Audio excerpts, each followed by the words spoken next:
Good morning to all in the US and good evening to India.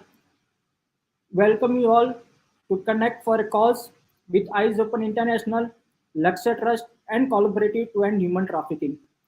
Today, in this episode, we will be talking about human trafficking and LGBTQ. So, for our audience who don't know about human trafficking and LGBTQ, you don't have to worry. Our prominent speakers today will brief you on this subject and will also give you some resources and where it is happening and what challenges they are facing in their day-to-day life and what implementation has to be done from the society, from the government. They will brief you all on this, and we are here for a noble cause. So please support us. Share this with your friends and family.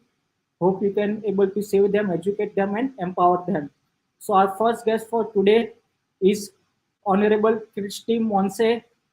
Christy has 15 plus years experience in operations, service line growth, staff training and development. She is an experienced and innovative non-profit executive with demonstrated history of working in the mental health, healthcare, trauma and addiction space. Currently, she is the president and CEO of Collaborative to End Human Trafficking. Welcome, Christy, to EOI and Bharat FM. Our second guest of the day is Honorable Prince Manvendra Singh Gohil. He doesn't need much introduction, but let me tell you that he is the first openly gay prince in the world, and he is known be as one of the India's foremost LGBTQ activists. He runs a charity organization called Luxor Trust in Gujarat, India, and he has been on Oprah 3 times. Welcome, sir, to our show. Connect for a calls. Welcome to you and Bharat FM. Our third guest of the day, who is the organizer of this event, President of Eyes Open International, Honorable Harold D'Souza. Harold is the former member on board Advisory Council on Human Trafficking, appointed by President Trump and also by President Obama. Harold is a survivor advocate. He has been a survivor of human trafficking and has saved many lives all over the globe. Welcome, sir, to Thank Eyes you, Open Jay, International. and Connect for a call. Christy and Prince Manvinder Singh for joining today. So, we are now beginning to our show, and before discussing that what human trafficking and what LGBTQ is, first we will have a brief introduction about our guest because the introduction which we had given, which I had given, is not that much. So let us first understand about the working of collaborative to end human trafficking, about what Christy Monse is, what she is doing, and how she is empowering and educating the individuals globally. So, ma'am, can you brief us on you about something, what you are doing, what are your goals about your organization? Yes, thank you so much. I'm so glad to be here today, and it is a deep honor to join these two amazing gentlemen on this broadcast. So thank you so much, and for highlighting this very important issue of human trafficking. So again, I'm the president and CEO of the Collaborative to End Human Trafficking, and we have been here in Cleveland, Ohio, since 2007. And the organization was born because we still don't know enough about human trafficking. Human trafficking is an underreported and an underrecognized crime. We believe it is a human rights issue. We will talk about what human trafficking is. In its essence, human trafficking is the exploitation of human beings for profit. It is the stealing of someone's freedom, and it's a fundamental break in someone's human rights. So it's a very important issue to work on. And so the Collaborative to End Human Trafficking is educating communities everywhere that this issue exists. We want people to know what it looks like, because we believe that everyone listening has been in interaction with a victim of human trafficking. It doesn't look like a white van snatching a young girl off the street. It is deeply rooted in vulnerabilities, and one of the vulnerabilities we will hear about today is the vulnerability of being a member of the LGBTQ community, but there are many other vulnerabilities that allow traffickers to target victims.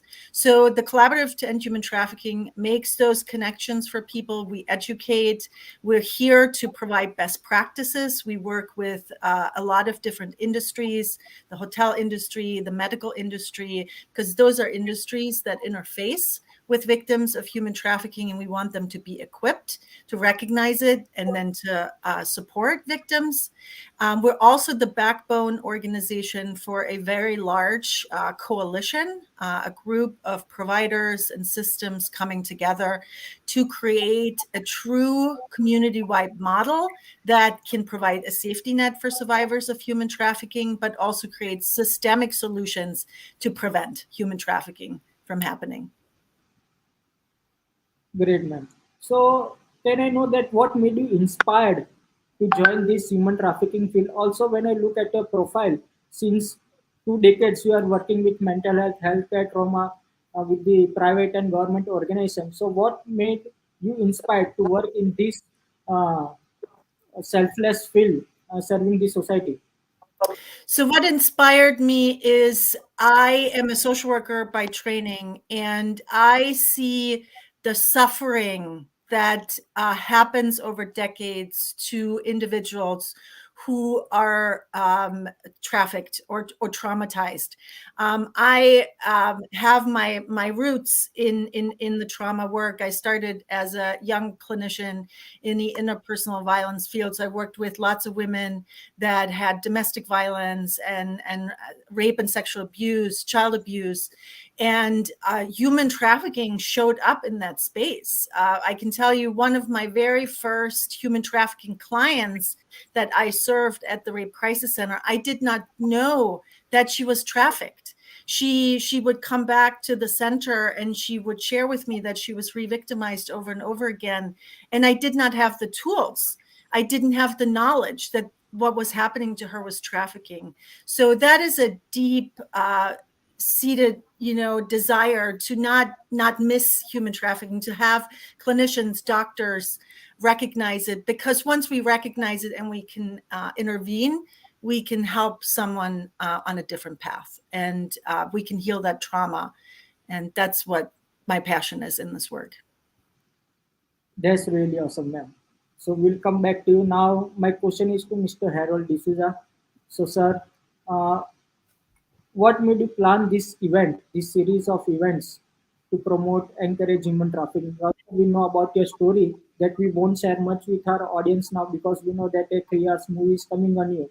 So telling about yourself in 3 minutes is not much appropriate. But can you tell our audience in very descriptive manner that how you made your journey from Baroda to White House and what made you to work in the human trafficking field again? Yeah, Hriday, thank you very much. And I'll tell you, I'll be very honest. The foundation of my journey is all here: Christy, Monsi, Prince Manvinder Singh. Individuals and personalities like them have changed my thinking and has changed my life. I'll be honest that 10 years back, I was not talking. I didn't want my story to go out. But individuals like Christy and Prince has inspired me. Number one. Number two, I have seen a lot of victims die. So that is when I realized that I need to be the voice for the voiceless victims. And there were two immigrants who died here in the US, and their death has gone unnoticed. And that is what like shook me. So today, Eyes Open International took a birth. I think it's a divine blessing. I never imagined that I will start a non-profit, Eyes Open International. But my focus, or our focus, I always say Eyes Open International is not my organization. It is your organization. It is our organization. I always say loud and clear, Harold D'Souza is here today, tomorrow I'm gone.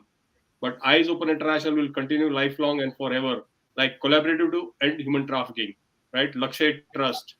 I always believe teamwork makes the dream work. Whenever anybody starts an NGO or anybody is an activist, we are here to support them, empower them, enlighten them, encourage them. I always say that we are here to collaborate but not to compete, because everybody's lives matter. And I'm very proud to say, Hriday, that that I am on the Survivor Advisory Council at Collaborative to End Human Trafficking. So collaborative is not only preaching, but they practice more in reality. And that is what has touched me, and that is what inspired me to start this podcast series, which the beginning we are doing with the inspiring Christy Monsi of Collaborative to End Human Trafficking and Prince Manvinder Singh. For the next month, every month, we'll be having a series on this worldwide. And thank you very much, Christy Monsi and Prince Manvinder Singh, for joining in today. And God bless you all. So my next question is to Honorable Prince Manvendra Singh Gohil. So, sir, what challenges did you face when you open yourself in the community or in the society? And what made you start the Lakshya Trust and what Lakshya Trust is doing right now? Yeah, thank you, Hriday. Thanks for giving this opportunity to me. So, basically, I've been growing up seeing so much of hypocrisy prevailing in our society. I mean, there is homosexuality existing in our culture, existing in our society, and yet people don't want to talk about it. Leave aside that people don't want to even talk about sex. I mean, sex education is a taboo, or rather was a taboo in our country for a long time. So I thought that I need to, free myself, be true to myself, be true to others, and that made me take the step that I should openly come out and say to the world, tell the world that yes, I'm gay and I'm proud of my sexuality. And then, of course, when speaking the truth, you always face a lot of challenges and hurdles because you're not used to listening to truth. It is said that truth is always bitter. But I also knew that truth always wins. In India, we have a saying, Satyam eva jayate. Truth always wins. So I thought, whatever hurdles might come my way, I was disowned, disinherited, my effigies were burned, I was getting death threats coming. I said, doesn't matter, I'm going to live by my truth. I will be true to myself and true to others. Let the people try to kill me, I don't care. But I will still fight this battle. And here I'm alive, and thanks to all of you guys. Thanks to Harold, who has inspired me so much from through his work, that I'm able to serve the people, serve the nation, and serve humanity. Very much inspired, sir. So, sir, being a member of a royal family, was it difficult for you to come out or it was easy? Yeah, definitely it was difficult. I kind of created history by becoming the first member of a royal family in the world to come out. And I faced a lot of challenges, not only from the royal family, but from many other people. The reason why people are not coming out of the closet from families like mine or aristocratic families is everyone's worried about their reputation. And I didn't bother about I didn't care about it. For me, humanity comes first, then reputation. I said, I need to save the lives of people. I need to give freedom to the people who are subject to this stigma, discrimination. Their human rights are getting violated. And I don't care about my reputation. If it goes to dogs, fine. I'll still sacrifice it. And that's where I took this step. And it angered a lot of people from the royal family. It angered a lot of people in society. But as I said, I didn't care what they said because I was there to change their mindsets. Because when I came out, I said, I don't blame the people, but I blame their ignorance. And it's my duty to educate them and make them understand our issues and win their hearts, basically. So that was what I tried to do, and I did manage to win the hearts of several people. And now all those people who went against me are now all supporting me, and they've become strong allies, and they're advocating for our rights, for our causes. So you have to be just patient. You have to just let the people learn about you and understand you, and then people start accepting you. Great, sir. So, sir, can you tell us about what LGBTQ is? and what are other abbreviations also, and what are the myths followed by the LGBTQ community? Yeah. Yeah, it is quite a big acronym keep adding. I mean, alphabets of the English dictionary. So now it's kind of become LGBTQIA plus plus plus. So you keep adding every now and then there are new terms. So L means lesbian, is where you're a woman or a female attracted towards another female. G means gay, where you're a male attracted towards another male. B means bisexual, where you could be a male or a female and you are attracted towards both sexes. LGBT. T is transgender. Trans person could be transitioning from male to female or female to male. And in India, we have a third category, which is the Hijra community, which is very specific to India. Q is a new word which is now being used by a lot of youth. Queer, you could be queer male, you could be queer gay, you could be a lesbian one, and you still would like to be identified as a queer person. So these are the initial stages. Of course, there is I, which means intersex, where you are born with both female and male genital organs, which is very rare, 1 in 100,000. A means asexual, where you are not attracted to any sex or gender. That's currently these are the very commonly used terms. But as I told you, there are other types of sexualities which keep adding every year. Great, sir. So now my question is to Honorable Christy, that can you tell our audience what human trafficking is in a very layman language, not in that textbook definition thing? Can you? Yes. Yes. So the way, I think the simplest way to define human trafficking is the exploitation of a human being for profit. So that happens with threats, force, and coercion. So an individual is threatened, is forced or coerced to provide services, and mostly that is sex and labor. And they are not benefiting from any of the service provided. All the benefits go back to their exploiter, the person that is the trafficker. So in a very small nutshell, that's what it is. We are learning from people with lived experience that there are many, many different forms that human trafficking can take. So not only is it sex or labor or both, which is something we're learning, there is often a large intersection of people who get exploited for both of these services. But we're learning that it can really take on very many forms. So we're learning that a lot of human trafficking happens within families. When we talk about vulnerabilities, families are pressured so much economically that they may get to the point where they're selling a child. We see human trafficking happens in intimate relationships where a partner traffics their wife or girlfriend or boyfriend or husband.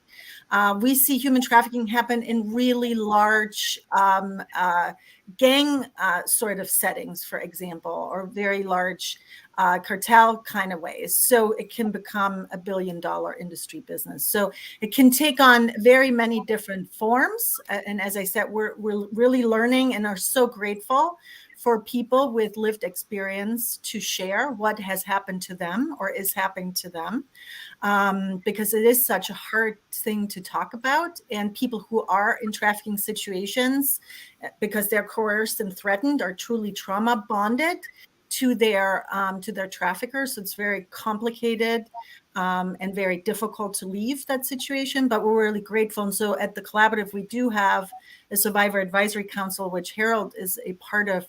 And these are the people who are the hope. They will change this movement and will make a difference in our world. But yes, so in a nutshell, that is how we define human trafficking. Okay.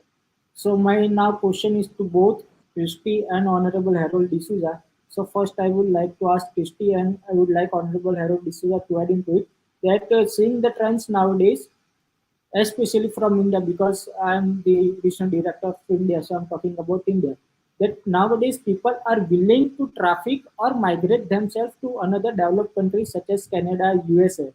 So recently we had a case where a whole family got themselves what you can say migrate or traffic to USA via the Canadian route. So they reached to Canada, and from Canada they tried to cross the borders. And while crossing the borders, due to disruptive weather conditions, they all died. And this is not the first case. Every month there are cases coming like that. So what can we call them? Is it a human trafficking? Is it a human smuggling, or what is the exact terminology we can call this?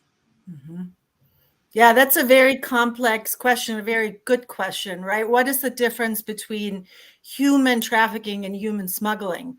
So when you look at the root causes, right, of what you're talking about, these vulnerabilities are there in both cases. So you have a family that is so desperate to leave their home, which is in and itself a devastating underlying cause of human trafficking, but they're so desperate that they take that steps to leave their country illegally, take a really risky journey into a different country. The human trafficking element comes in when the smuggler, let's say, the person that's taking them into this new place, already they're benefiting from their trauma and their vulnerabilities. Now brings them maybe, so a trafficker would take that family into that new country and now exploit them. So would say, okay, I took you into this new country, I'm giving you a better life, but you owe me. So you're going to work for me, you're going to provide these services for me for many, many years to pay me off. You will not see any of this money. So that would be human trafficking, where smuggling in and itself would get them over the border and then leave them there. Human trafficking takes it a step further, where this trafficker now exploits that situation of that family. So, Mr. D'Souza, can you shed some light on this topic where let's suppose that that family successfully reached US via this trafficking route. What happens next? Are they being victimized to human trafficking, or if they don't have documents, how will they survive? So, what will be their condition if they successfully got trafficked? Suppose in that case. Yeah, that's a very good point, Hriday. And what Christy also said, I'm quite impressed how she answered the question. Is that is the reason I started Eyes Open International, because America is the destination, but countries like Mexico, India, Pakistan, Nepal, and various countries is the source countries. So when these people are manipulated, tricked, and trapped, like this family, I know a couple of families or individuals have paid $100,000. Like $100,000 in India is a big money, right? You can't pay by credit card or installments. You have to pay upfront. And these individuals, they're ignorant, they're innocent, right? So our job is to educate them and empower them, because the trafficker or the person who's transporting them in the first place does not look like human trafficking or labor trafficking, but that's the seed. Yeah. Once they're, like you said, even if they reach US, they are lifelong victims of labor trafficking or sexual abuse. I've seen so many individuals here. I've worked with them from different countries. I'll take example India right now. There are so many individuals. I met somebody yesterday, right? He's here since last 20 years. Another individual for the last 24 years. Took him 9 months. And then I asked him that had I known, I would have not come at all. So he came to Bombay. They put him on a flight to Paris and then to Mexico. The day he landed in Mexico, he was in the prison for 2 months in the jail. Then to Guatemala. And then eventually after 9 months he reached. Until today, for the last 26 years, he's just working and sleeping, working and sleeping. And who's taking advantage? The person who got him. And he, in 1996, paid 15 lakhs. That is 1.5 million rupees. That's big money. That's okay. But still today, he's a victim. So that is the reason we are trying to do this podcast and educate people. And that is why I go to India and educate. And like what Prince is doing, what Ian Christie is doing, that, okay, America is a good country. Canada is a good country. And India is a good country. But as far as you have freedom, you have choice, then it's good. But if you're in America, you don't have a choice. You have no freedom. You're a slave. Don't come. You're very well off in your own country. I am an ambassador for Youth for Human Rights. See, when became a victim of labor trafficking, I didn't know the 30 rights of the United Nations. Right? The Article 4 says, no slavery. So we need to educate people. These are some birthrights given by God or by nature, and when we are aware that we should ensure that we do not intentionally or ignorantly, exploit anyone. Like I don't know, Christy knows on March 31st, one family died. Husband 50 years, wife 45, daughter 23, son 20. In I think January 19, again family of 4 died. So this is happening very regularly, and many things do not come in the press. And even today, people who are coming from Mexico, different countries. I met one Mexican guy. He was 17 years old when he came. Right now, he's something like 31. But there is so much economical instability in my country. My parents, I came, but had I known, I would not come. The track he took, Yes. right? Because it took him again something like 7 to 8 months. So this is what is the actual reality. So I think like education, empowerment, enlightenment is very important. And then it's our duty to tell them.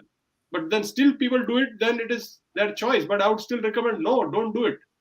And I think people listen when they listen to these stories, because many times Hriday, Christy and Prince Manvinder Singh has been here to the US.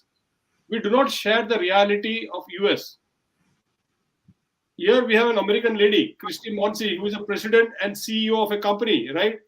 Everybody has to work here. Dollar does not fall from the top. So no one tells the reality.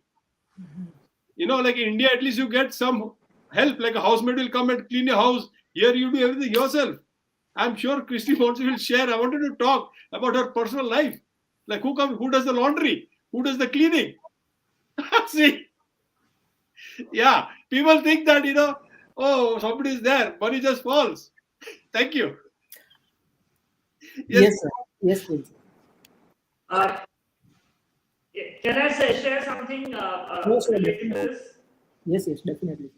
Yeah. So I want to give an example. I mean, this is the time when I knew nothing about human trafficking. I was visiting Australia in 2000.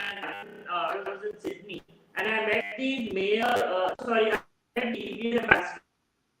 Can you hear me? It's tough to hear you, but yeah, if you can adjust some audio, then it will be great. Yeah, we can hear you.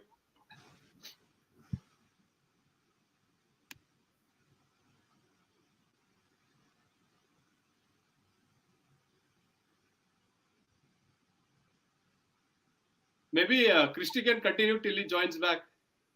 Yes, definitely.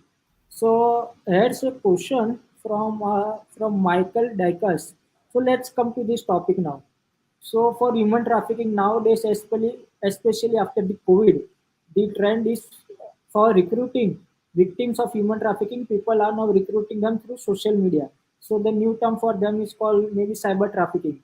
So can you share some light that what is the process, how they recruit these victims from the social media for labor trafficking, for sex trafficking, and how they are exploited, and also what we can do as a society, as a parent, or as an individual to not fall into this trap or to protect our childrens and the ones who are not aware of these things.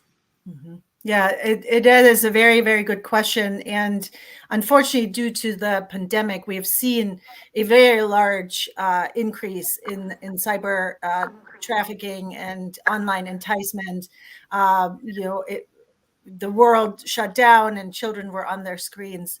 So the process of, and grooming is the right word. There is always a grooming process. And what we are learning, or what we hear, is that traffickers are very good at identifying a vulnerability. And I can't state that over and over.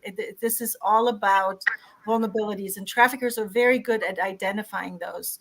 So when you're a teenager on a computer and you're vulnerable, you have depression, or you're sad, you're isolated, you're not accepted, you're not loved, or you have that, at least you feel that way.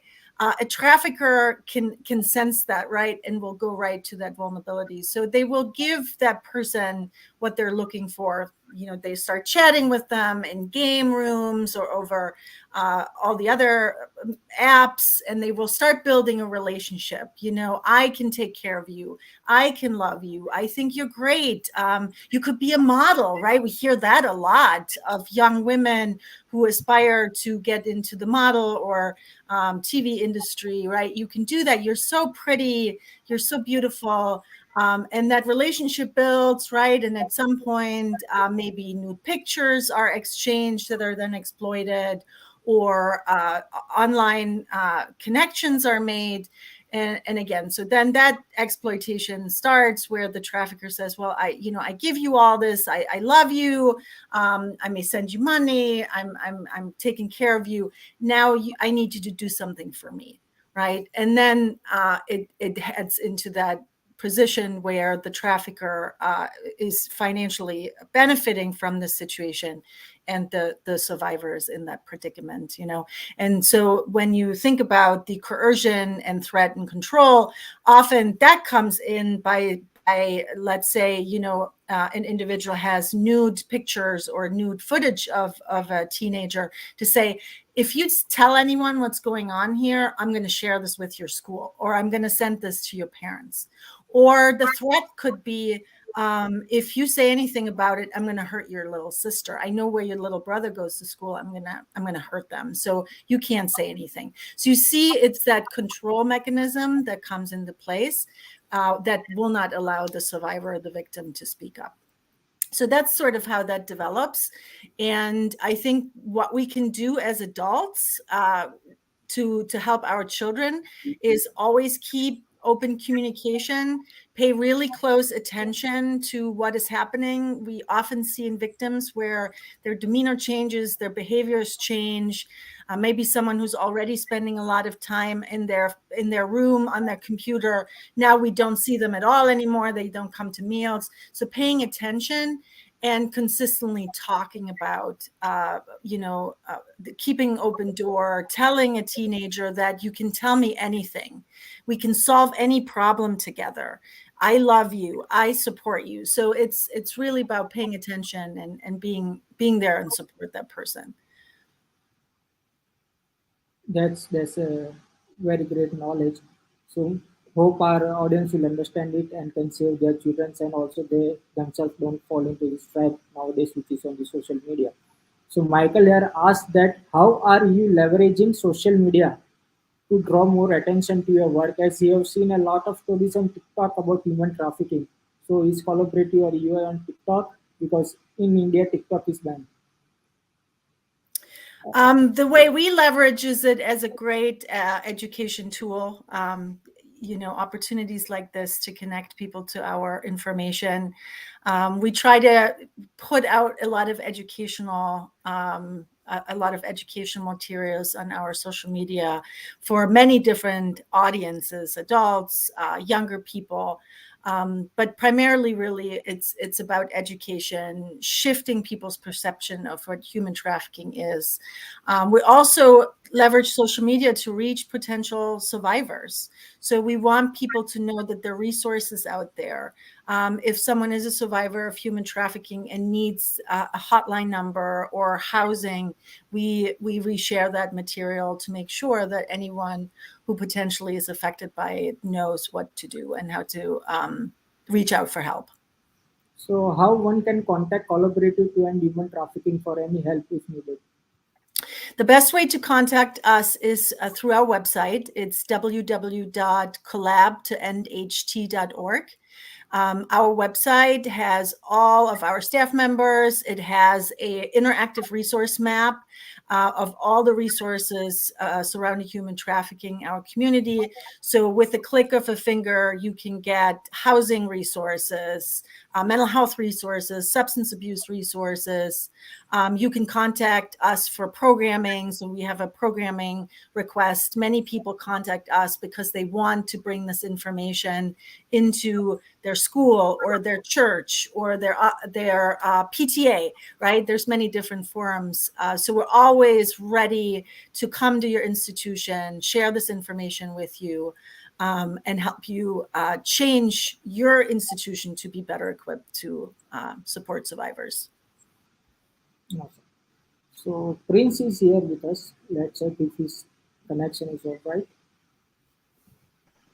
Prince sir, can you hear us? Yeah. I'm going to shut off my video because my network is really Yes. not good. So I will just speak. Yeah. Yes. Okay. Audio will be Uh, fine for you. can you hear me? Yes, sir. Sir, you were telling us. Can you hear me? Yeah, yeah. Yeah, You are yeah. audible. I was telling you one story. So I visited Australia in 2009, and I met the Indian ambassador there. Now, what he told me was that there are a lot of students who are coming to Australia from India, and they come with the hope that they will be getting good education in Sydney, especially Sydney, Melbourne, and these agents in India, they get them, give them hopes that they would be getting good colleges. They show them brochures that you will get at these universities, and but they are all false. They come there and they realize that the college is nothing, just one room, in a apartment or something like that. And then they realize that their parents have taken a lot of loan and a lot of liability on their head, and then they don't want to come back to India again because it's a shame for them, to return back and not being able to pay the loan. So then they are forced to do a lot of work in Sydney and these places, and just petty works, like cleaning the gutter or drainage, and that kind of a very menial kind of work. And then they are subject to a lot of stigma and discrimination and all that. So that was what the Indian ambassador told me. So I told him, sir, what way do you think we can help the situation? He said, look, you need to go and set these agents right.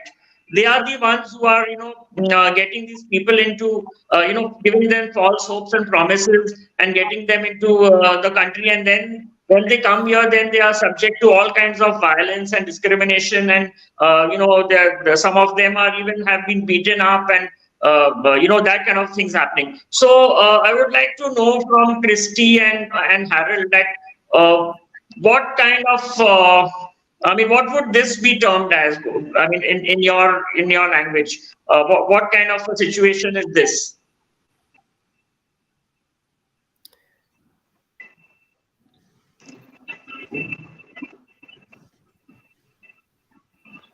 Okay, I will go. I just want to share, Prince Manvinder, that it is. I was with the U.S. Embassy in Delhi, and I was talking to them. There are so many offices legally, in North India, where they say, okay, come here, we'll send you to US, we'll send you to Canada, and they just manipulate, take money like $100,000, $200,000, and manipulate, trick, and send them. But nobody related to law enforcement. US Embassy told me that we have no prerogative outside our embassy, and go and talk to them, and nobody's taking any interest. I don't know. We need to address this issue because there are some good agents in India. I'm not denying that. But there are many, like what happened right now in Messana, this family which died, right? So we need to address this issue. Okay, this is very important. And many people are ignorant because many people, I don't know, everybody will watch this podcast today in small villages. And these people, they just go. You'll be shocked, Prince, when this family in 2019 died. The boy was 4 years old, the girl was 11, the wife was 33, husband was 35, and it happened in Dinkuja village in Gujarat. It was a big news in 2019. They froze to death just 12 meters away from US border. One of the leading newspaper editor called me, and he had gone to that village. He was shocked. He went to the police station there, met the inspector general there, or the head of the police, and the police official told him that we cannot do anything because no one has come and registered a complaint. Nobody from the families, like the parents, nobody registered a complaint. So I was shocked. So we need to take some action and address this issue. And what he said, what is happening in Australia, Sydney, I totally agree. That's one. Number two, what Rizay asked and what Christy answered is that in current generation, parents who are listening, whether it is teachers or like anybody, that parents have to be friends with their kids. It cannot be a father and son relation. It cannot be a mother and daughter relation. It has to be a friendly relationship. You have to talk to them anything and everything. You talk to them about human trafficking, sex trafficking, labor trafficking, LGBTQ. There's nothing wrong. Rather than the child confronting and confessing to the parents rather than somebody outside. I'll give my own example. My two sons, I didn't know when I started taking part in human trafficking. I came to know so much about sex trafficking, LGBTQ. So I started talking in my house. And then when I was talking to my kids, I used to always tell them, enjoy life. Do not make girls pregnant. I was very honest with them, respect them, And then when my kids told me, I don't know, like the school district they were going, and when they were in middle school, oh, dad, in my class there was a girl who was pregnant. And I was shocked. I couldn't believe it. See how the kids then open up. But I would have not known, and I was thinking that my kids are very safe in the school district, and nothing is happening. I was so ignorant.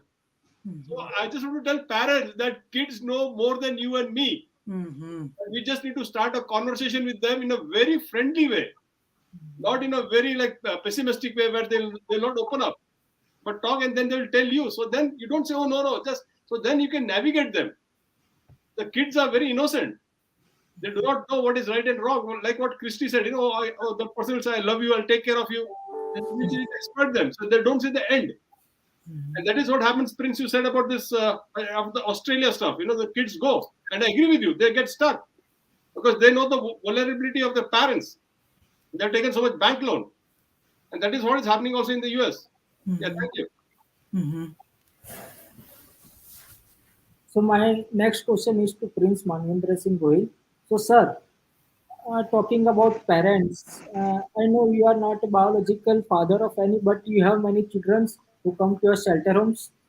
So, how you tackle those children of the LGBTQ community, and what are the challenges faced by them in the society, and how they can overcome them? Thank you, Hriday, for that question. You correctly said that I may not be a biological parent or a father to any child, but otherwise I have hundreds and thousands of children from the LGBT community the world over. So there are some who call me dad and some who call me mom, and there are still confused what to call me. So that's a fact. So basically. The issue with most of these kids, or rather these young adults, is that because of the fact that, like Harold very categorically mentioned, that most parents are not friends with their children. Kids, they are very formal with them. A lot of children are still hesitant to talk about their issues with parents. So a lot of them are not able to understand their children's issues, and especially when it comes to sexuality related issues. That's the case when they are always subject to stigma and discrimination, and that's where moment you come out to them, they don't understand you, and then they just show you the door. And then they are forced to leave the homes. Some of them, they're just thrown out in the middle of the night. I've seen so many cases. Even Harold has seen those cases and met those people who are just, parents ruthlessly just throw you out of their house. And Indians, the system is different. We are attached to parents. I mean, we kind of live with them. We have the joint family system, and it's a big trauma for them. They don't know what to do, where to go. Some try to commit suicide. Some of them go into depression. Some of them who survive, they kind of end up in some wrong places like prostitution, drug addiction. Many things can happen. So in Lakshya, we are trying to rescue these people. Whenever we get to know, and we bring them, we are giving them shelter, we give them accommodation, food, and we are also trying to train them, build their skills so that they could earn their own livelihood and be financially on their own and get financial empowerment, so that they could live a life of dignity and respect without having to bother about what people have to say about them and what society says about them. Very well answered. So I know that your partner is in US. So I'm hoping that you know about the community of the US and India as well. So is it difficult for anyone in the US? Is it How is it more difficult for anyone in the India or in the US as a LGBTQ member? Mm. So suppose I am a gay, so is it very difficult for me to survive in India or in the USA? How Mm. does the community thinking differ in that sense? See, That's I an think Hriday, interesting. it's depends on the circumstances and situations.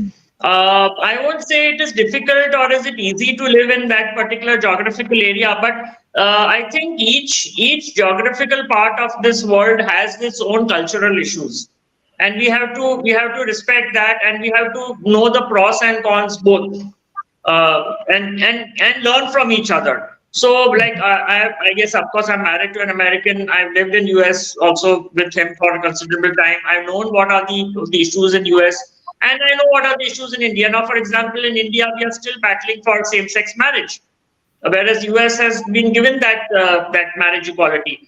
Other way around, if I say, India has given trans rights to the trans community, whereas US is still struggling for trans rights.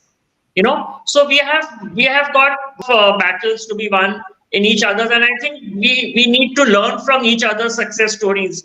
India needs to learn from US, and needs to learn from India on how they have managed to give equality to its citizens, whether they are trans or they are gay, or I mean, whichever sexual minority community they belong to. So we have to just live with we have to live with knowing the truth. We need to be aware of the situation in each geographical part, and I think that's the way we have to cope up with our lives. Understood, sir. So my next question is to three of us, three of the speakers. So, is LGBTQ community prone to human trafficking? Are they being trafficked? And if yes, then suppose that we have a shelter home for human trafficking victims, female shelter homes, male shelter homes. Where will the LGBTQ community go if they are being trafficked? Do we have a shelter home for them? And what will be scenario in this case? So I can certainly speak for us, and we know statistically that LGBTQ youth are at a much higher risk than non-LGBTQ youth in the US to human trafficking. So just as Prince described, we see these patterns happening here where kids come out to their families and they get immediately kicked out of the house. They don't know where to go. And again, statistically, we know it takes about 48 hours for a youth on the street to be picked up by a trafficker. So unfortunately, these patterns exist. We have at least in Cleveland, and I know across the country, we do have LGBTQ centers that youth can turn to where they get the similar support that the Prince described. They get support. There's adults, role models, other people with lived experience. What we don't have, and I love so much, is a place where actually youth can live and be and grow up in such a safe environment. That we don't have. We don't have LGBTQ specific residential places. So as the Prince says, we can learn a lot because that would be an amazing program to have here, at least in Cleveland. Got it. So, talking about the challenges, my question is to each one of you. So, let's start with Honorable Harold D'Souza first. So, sir, have you experienced any challenges as an individual when you rescue any victim or as an organization to get support from the law enforcement, government, or the community people to rescue anyone or to rehabilitate the victims and the survivors? What are the challenges? I think the biggest challenge Eyes Open International faces here in the US is in labor trafficking and foreign nationals. And I have been researching a lot. I do not blame them because they are still very hesitant to come out and share their journey or ask for justice. Because I'm talking about these immigrants who have been here for the last 20 years. And recently I came to know that they're not sharing their reasons because when they got trafficked, and they got trafficked from India to US via Mexico, Guatemala, took them 9 months. Some made it, some did, but these are the people who made it. But I realized later on that when they made it, they destroyed their passport and they were caught by the USCIS or the immigrant people. or the law enforcement agencies, but the trafficker told them, do not go, don't fight. So there's a pending case of 20 years old, and they're wanted, right? But they were honest, but they were told now. So I want to give a classic example.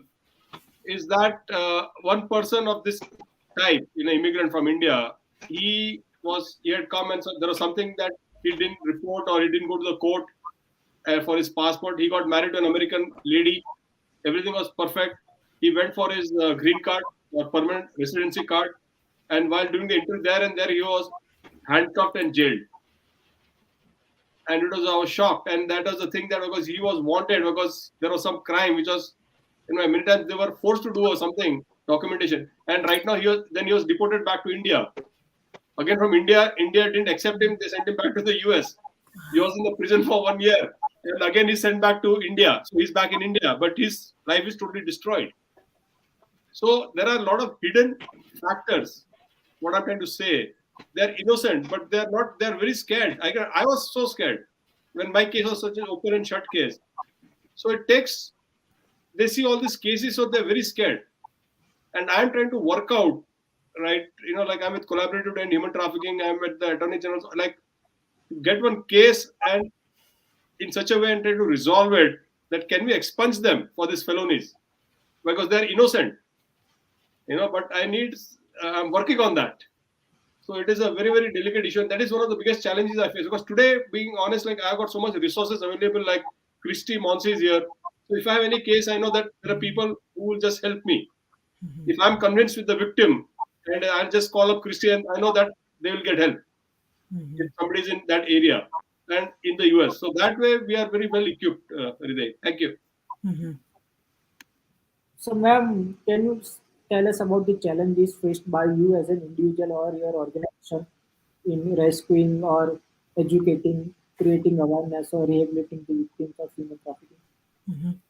Yeah, I think Harold touched on a lot of the same challenges that we see as well. I think when a survivor is ready to leave the life, or is rescued or recovered, they have really lost a large piece of their lives, that where others could get an education, get job training, go to college, save money, not get into trouble that wasn't their fault, right? So a survivor of human trafficking has so many challenges right out of the gate when they enter into the non-trafficking life.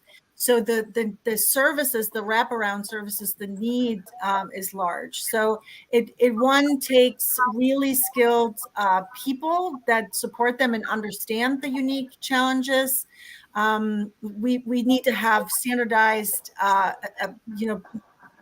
protocols on how to help someone. So I think places are very much sort of just doing it to be helpful, but don't really often know what a victim really needs. So funding, I think, since this is such a new issue, and Harold, we are sort of trying to fit into other forms of violent prevention funding, and but we don't have real good data, so we can't really make a case for really good funding. So there's a lot of challenges out there.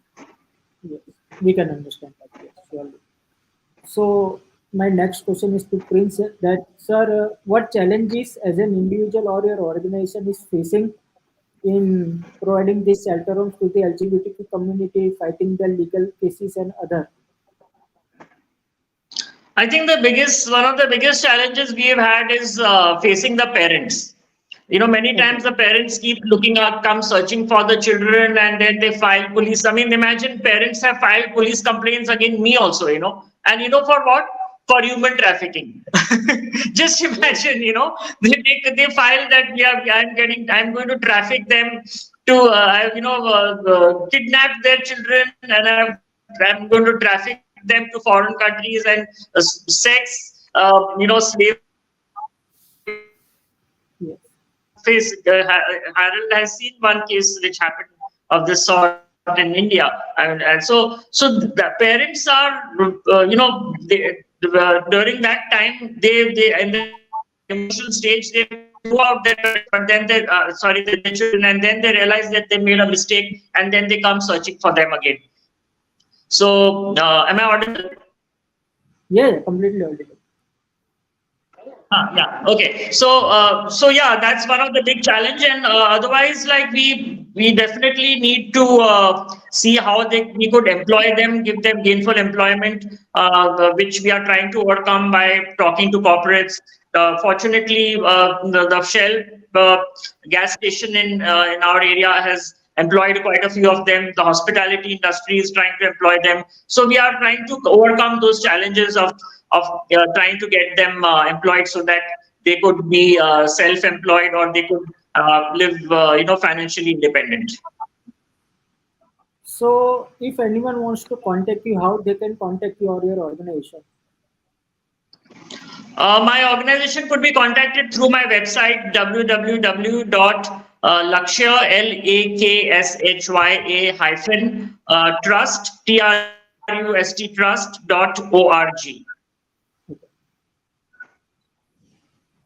Greatly said, sir.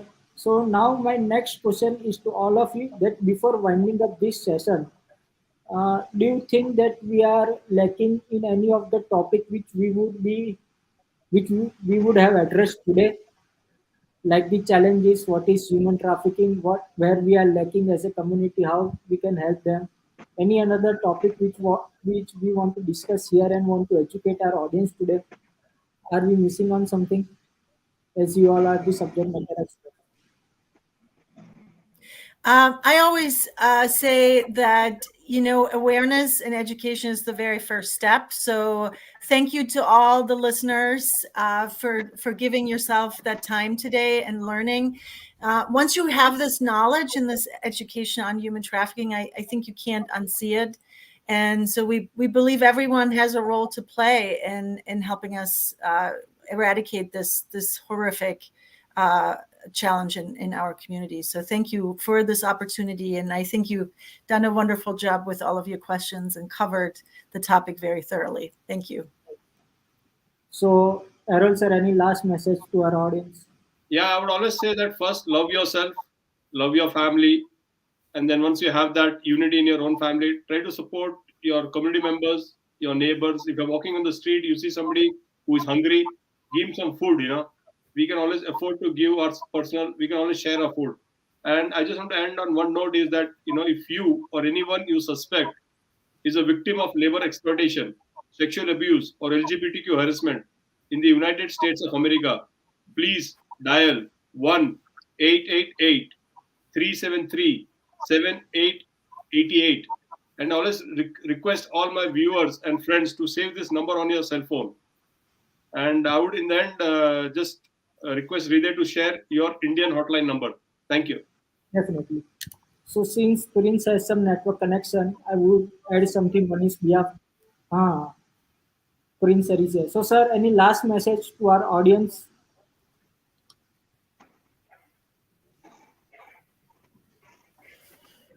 Sir, can you hear us? Prince sir?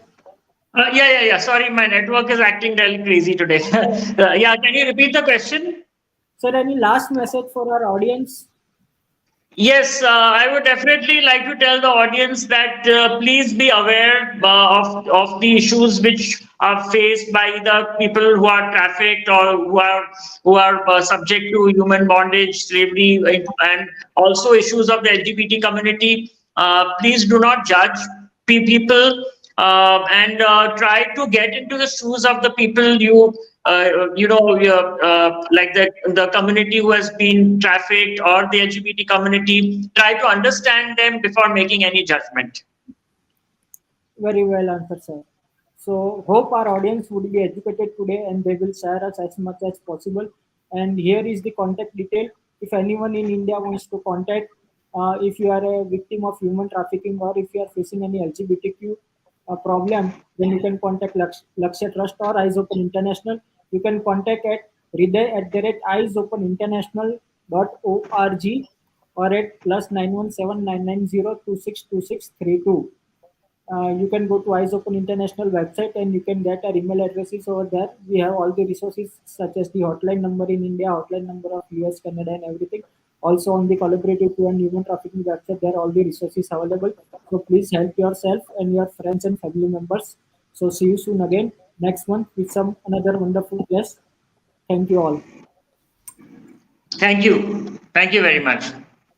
Thank you so much.